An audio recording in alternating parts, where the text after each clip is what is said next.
بسم الله الحمد لله والصلاة والسلام على سيدنا وحبيبنا محمد وعلى آله وصحبه أجمعين بسند متصل من شيخنا خالد بن مختار الكشميري حفظه الله تعالى إلى الإمام أبي عيسى الترمذي رحمه الله تعالى قال رحمه الله تعالى في جامعه باب ما جاء في فضل الغسل يوم الجمعة.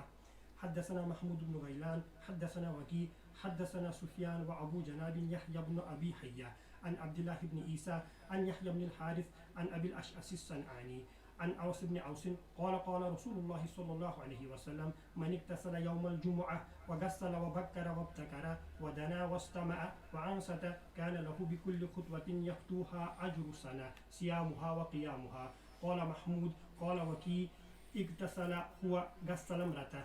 قال ويروى عن عبد الله بن المبارك أنه قال في هذا الحديث من غسل واغتسل يعني غسل رأسه واغتسل.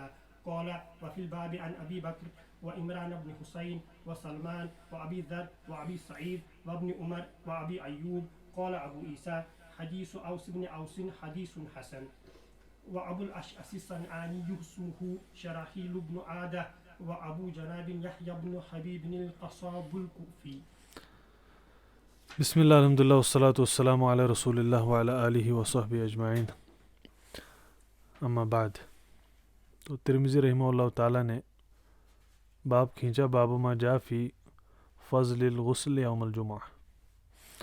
تو اس سے پہلے اغتسال یوم الجمعہ کا باب کھینچا تھا اور اس پہ ہم جو ہے بعض بات کر چکے ہیں، اور اس سے پہلے ہم نے ساعہ کا بحث دیکھا تھا.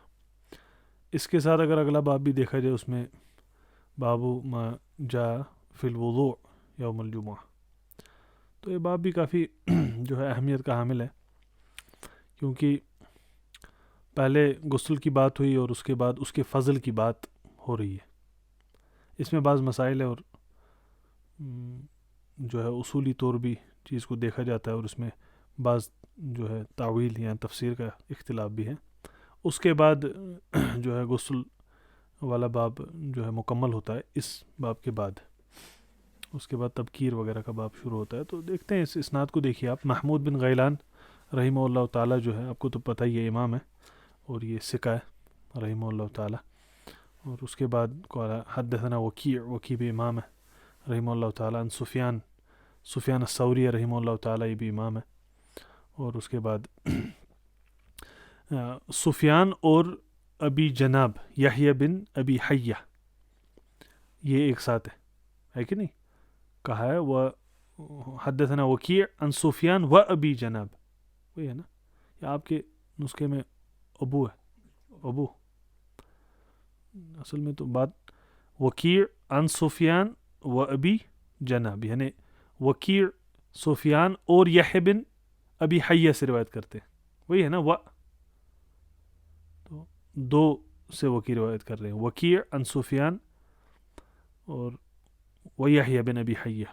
اور یحییٰ بن ابی حیہ جو ہے وہ ضعیف الحدیث ہے. ان کے بارے میں جو ہے امام ابن معین نے بھی دارمی کی روایت میں ایک جگہ ضعیف کہا، ایک جگہ صدوق کہا، اور یحییٰ بن سعید القطان نے جو ہے ان پہ بات کی ہے. اور ابو حاتم رازی نے بھی رحمہ اللہ تعالی کہا ہے کہ لیس بالقوی، اور ابو زرع نے بھی، لیکن ان کو صدوق کہا ہے. اور یہ کہتے ہوئے کہ انہو کان یدلس، تدلیس کرتے تھے. اور امام احمد سے بھی رحمہ اللہ تعالی یہ ہے کہ یہ جو ہے منع کی روایت کرتے تھے. نسائی نے لیس بالقوی کا، تو راوی علی کل حال جو ہے ابو حیہ یہ ضعیف ہے. حافظ نے بھی کہا ضعفوہ لکثرت تدلیسی. عن عبداللہ بن عیسیٰ کو حافظ نے ثقہ کہا ہے رحمہ اللہ تعالی. اور صرف ابن مدینی نے کہا کہ اندی منکر، باقی ابو حاتم نے صالح کہا، اور ابن معین نے بھی ایک روایت میں ثقہ کہا.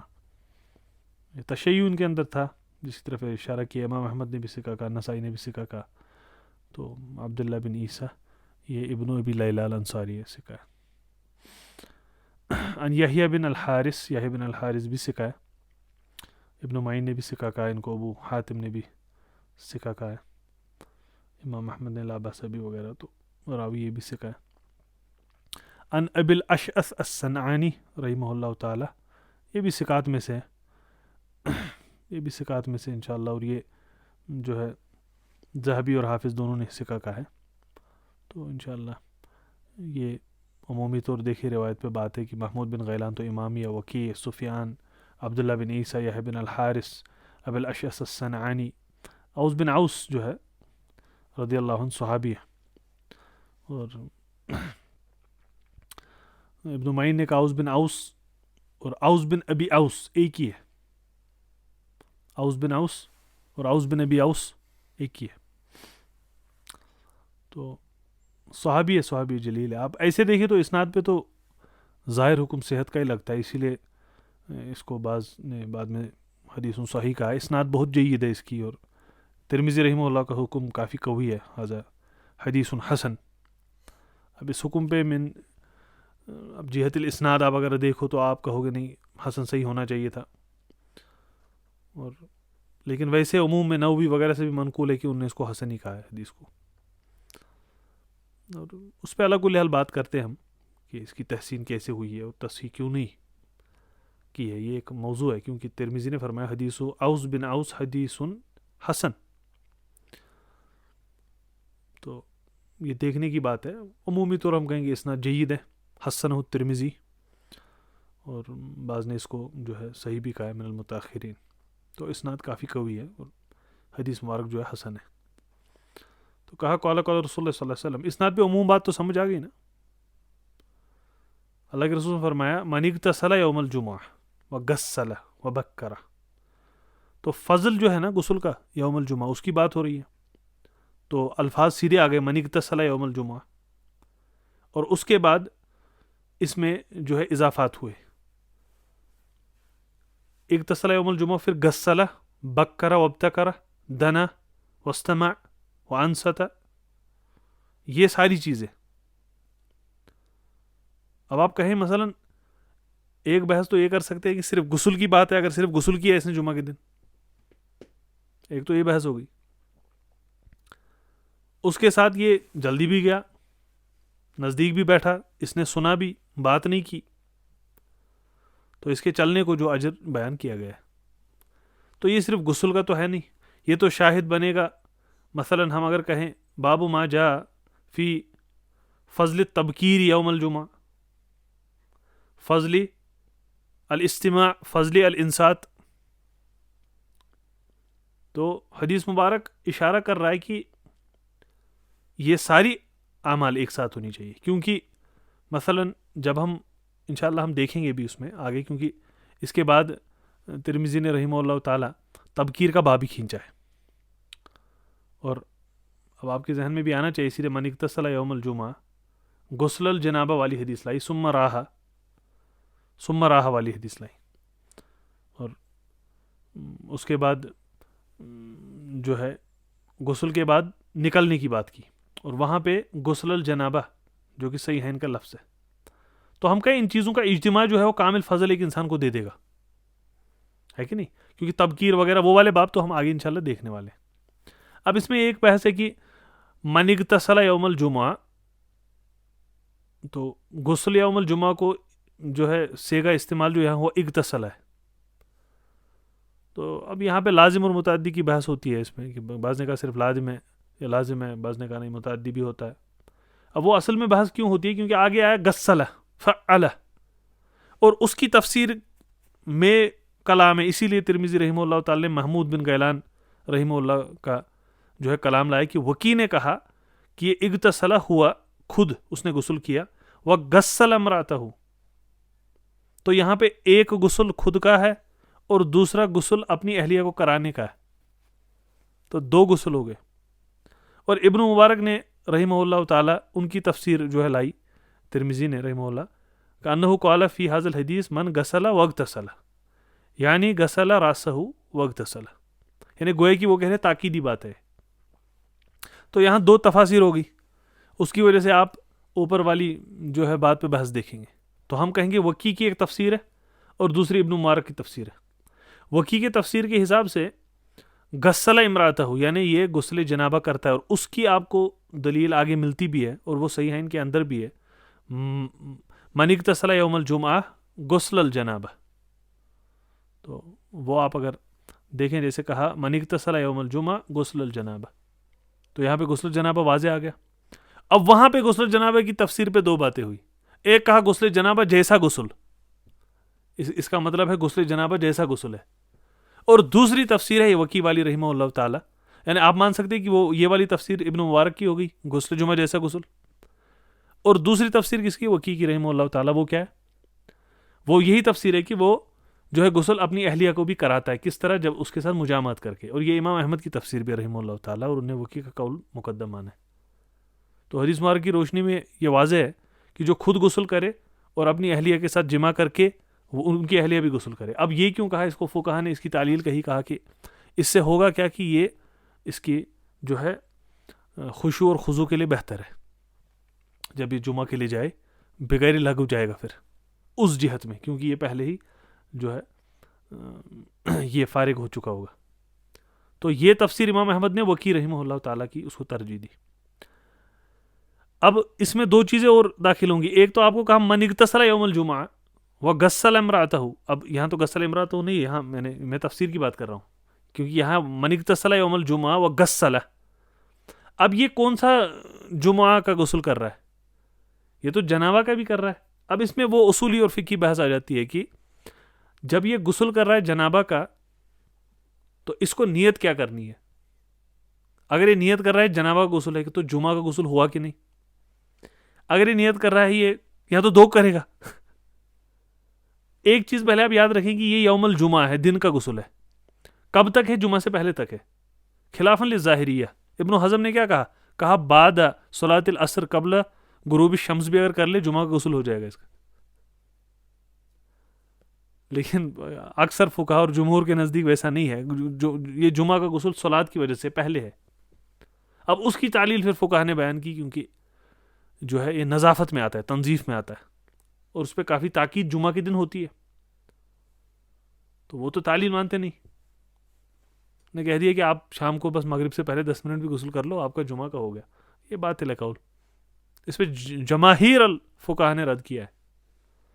اب یہ بات تو سیدھی سی وہاں بحث میں آ جائے گی کہ آپ نے جو غسل کرنا ہے اولاً اس پہ بہت لمبی بحث کر سکتے ہیں, 2 گھنٹے کی بحث کر سکتے ہیں. پہلے تو ان کے جو سیگے ہیں اس پہ, اور اس کے بعد اقسام پہ. میں بس آپ کو اشارے بتا رہا ہوں اور آپ کو ترتیب سمجھ آئے. ترمذی نے رحمہ اللہ تعالی کتاب الجمعہ کو کھینچا کیسے تراشا ہے, کیونکہ فقہ جو ہے, فقہ کی کتب وہ یہیں سے ساری نکلی گئی, اور فقہ کی ترتیب جو ہے کتب ستہ سے ہی پیدا ہوئی ہے. اب طالب علم کے لیے کتب ستہ پڑھنے اور سمجھنے کا وسیلہ یہی فقہ کی کتب بنتی ہے, کیونکہ وہ اسی سے ماخوذ ہے. فقہ کا طالب علم جب کتب ستہ پڑھتا ہے کافی کبھی ہوتا ہے, اس کے برعکس کی کتب ستہ سے ہی شروع کر کے نیچے جائے. نہیں, ترک تو دونوں ہے, کوئی وہ مطلب کوئی, لیکن یہ اکثر طلبہ کے لیے بہتر رہتا ہے کہ وہ فقہ کا متن پڑھ لے کسی شیخ سے, اس کے بعد کتب الستہ کے شیخ کے پاس جائے.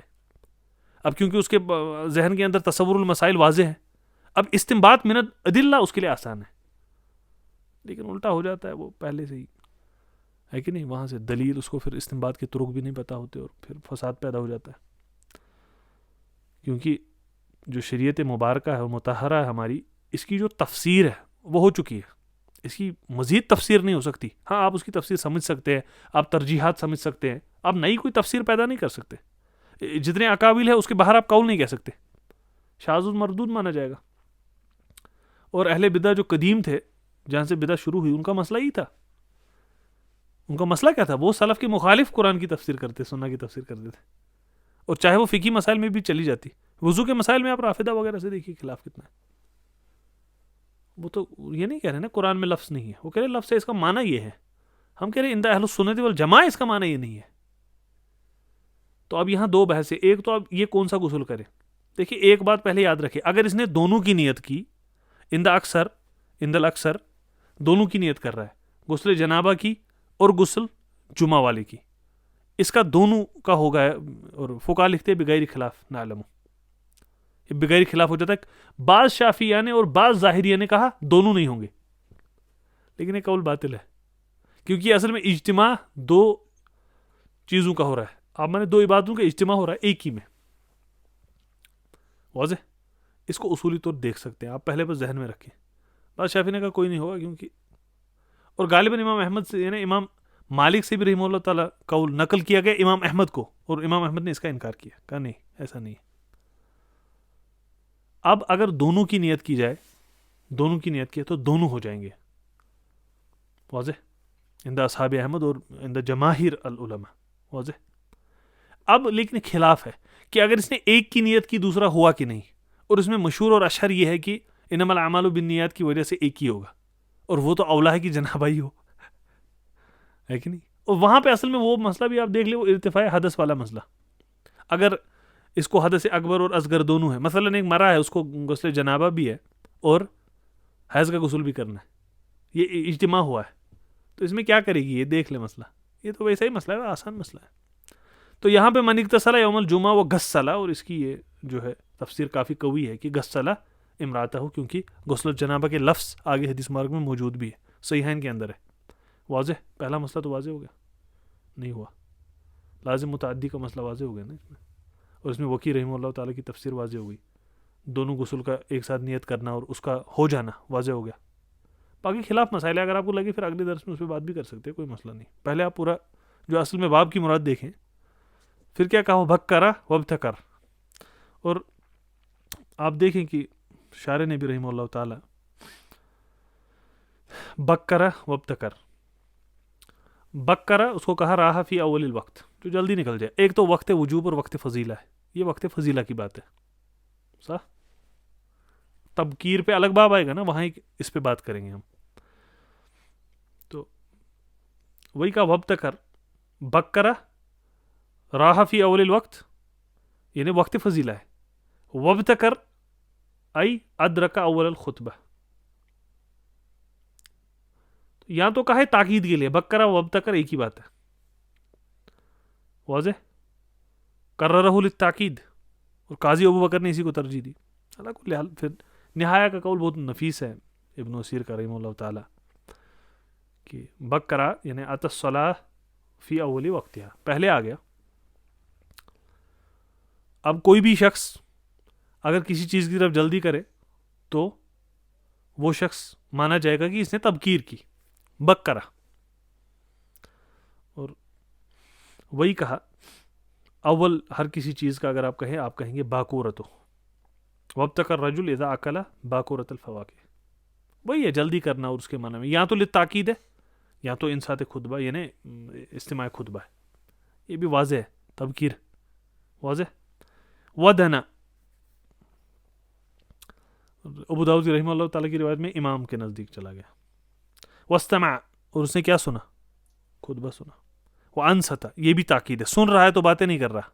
اب اس میں مسئلہ ہے، وہ ہم آگے بھی دیکھیں گے انشاءاللہ تعالیٰ. خطیب جس سے بات کرے، ہے کہ نہیں، وہ ایک مسئلہ اور ہے. تو اگر وہ جواب دے، وہ اس میں داخل نہیں ہوگا کہ اس نے انصتا نہیں کیا، چپ نہیں رہا ہے. کان لہو بکل خطوہ یخطوہا اجر سنہ، اور اس کے لیے ہر کسی خطوہ جو قدمین کے درمیان فاصلہ ہے، جس کو ہم کہتے ہیں یہاں تو چلنا ہے، قدمین کے درمیان فاصلہ، یہاں تو قدم کہتے ہیں، قدمین کے درمیان جو فاصلہ ہے. تو اب یہاں اجر کی بات آئے گی. یہی ہے جو باب کھینچا ہے، بابو یا بابن ما جاء فی فضل الغسل یوم الجمعہ. یہ اب اس کا باب جو ہے مناسبت بالباب ہے. تو کیا کہا؟ تو اس کے لیے ہر کسی خطوہ ما بین القدمین، بعض نے کہا کہ قدم بھی ہے لیکن ما بین القدمین ٹھیک ہے. یخطوہا اجر سنہ، ایک قدم چلنے میں. اب یہاں پہ کیونکہ بعض روایت میں ہے ولم یرکب، تو وہ سواری پہ نہیں گیا، پیدل چلا، تبھی خطوہ کی بات آئے گی. تو کیا قیاس یہ ہے کہ مثلا ایک قیاس بنایا جا سکتا ہے جتنے خطوہ ہے اگر یہ سواری پہ بھی جائے اتنے خطوہ آ جائیں گے، لیکن دوسری روایت میں لم یرکب ہے تو اس کی وجہ سے چلنے کا معاملہ ہے کہ نہیں. اب یہ بھی ہو سکتا ہے نا کہ اس جہت سے سوچے انسان کہ اگر نظافت کے لیے کہا گیا تو چلنے سے تو نظافت پھر سے کم ہوگی تھوڑی، ہے کہ نہیں. تو سواری پہ چلنا چاہیے تھا، اس کو نظافت میں رہتا، نظیف وہاں پہنچتا ویسا ہی. یہ بحث بھی دیکھی جا سکتی ہے. کہا اجر سنہ ہے، اور کس کا؟ سیام، سیامہا و قیامہا، سیام اور قیام کا. یہ بات ہے، یہ تھوڑا مشاکل میں سے، مطلب چل کے پہنچ جائے اور سیام اور قیام کا اس کو جو ہے فضل مل جائے گا. تو اس سے آپ کو ایک بات سمجھ آتی ہے کہ جمعہ کے لیے جانا کتنی عظیم عمل ہے، کیونکہ اس کو اتنا اجر مل جاتا ہے. اب اس میں بھی جب اجر کی بات کی جائے تو مثلا کسی نے کوئی نیت کی اور اس سے فعل نہیں ہو پایا اور کسی نے وہ کیا ہے، تو اس کو کیا صرف نیت کا اجر ملتا ہے کہ یہاں اس کرنے والے کا اجر ملتا ہے، یہ ایک الگ بحث ہے. لیکن یہاں پہ اصل میں تعظیم آپ کو دکھائی جا رہی ہے کس چیز کی؟ جمعہ کی طرف جانے کی، غسل کرنے کی، وہاں بیٹھنے کی، سننے کی. اور مجھے لگتا ہے اتنی بات اس کے الفاظ پہ کافی ہے، کیونکہ بعض طبیب آگے بھی آ رہی. پھر وہی کہا قال وکیون، اغتسل ہوا، خود غسل کیا اس نے، وغسل امرأتہ، یہ واضح ہو گیا. ابن مبارک کا قول رحمہ اللہ تعالیٰ واضح ہو گیا، یعنی غسل راسہ واغتسل. وفی الباب عن ابی بکر رضی اللہ عنہ. اصل میں آپ دیکھیے تو اسناد مدار جو ہے ابو الاشعث الصنعانی رحمہ اللہ پہ ہے، لیکن بعض نے اس کو مسند اوس سے ہٹا کے مسند ابو بکر رضی اللہ عنہ، مسند ابی بکر رضی اللہ عنہ عفوا، مسند ابی بکر میں پہنچا دیا. اور دارقطنی نے کہا نہیں، ثواب اس رستے سے ان اوس بن اوس ہے. واضح. تو عمران بن حسین سے، سلمان سے، ابی ذر سے، ابی سعید سے، ابن عمر سے رضی اللہ عنہ اجمعین، وہ ابو ایوب سے بھی رضی اللہ عنہ. اور اس کے بعد اس کی جو ہے تخریج واضح ہی ہے. اور یہ کہا کہ یہ نسائی نے بھی لائے رحمہ اللہ تعالیٰ، ایسے الفاظ ابو داؤد نے بھی لائے رحمہ اللہ تعالیٰ. اور ابو داؤد نے جو ہے ابن مبارک ان الاوزائی ان حسان بن عطیہ حدثنی ابو الاشعث الصنعانی ان اوس بن اوس، یہ رستہ لایا ابو داؤد نے رحمہ اللہ تعالیٰ. اور اس طرح نسائی نے بھی رحمہ اللہ تعالیٰ ابو مسہر کے رستے آگے لائے ہیں. قال حدثنا سعید بن عبد العزیز ان یحیی بن الحارث ان ابی الاشعث الصنعانی. تو مدار آپ دیکھیں 5-7 نے ابو اشعث الصنعانی سے ہی لایا ہے. تو اس کی تحسین پہ انشاءاللہ بات کریں گے. پھر ابو اشعث الصنعانی کا نام بھی کہا شراحیل، صح؟ شراحیل. تو آپ کو پتہ ہے کتاب جو ہے تاریخ کی بھی ہے، نام بھی آپ کو کہا، آپ کو فقہ بھی کہا، حدیث پہ حکم بھی کہا، تخریج بھی کہی، اور باب بھی کھینچا. تو اس طرح پہلے ایک بار دیکھ لیں، حدیث مبارک کو دیکھیں، پھر شروع وغیرہ دیکھ لیں، اور کوشش کریں کہ آپ ایک جمیع استفادہ اس باب سے حاصل کریں. طیب، وآخر دعوانا ان الحمدللہ رب العالمین.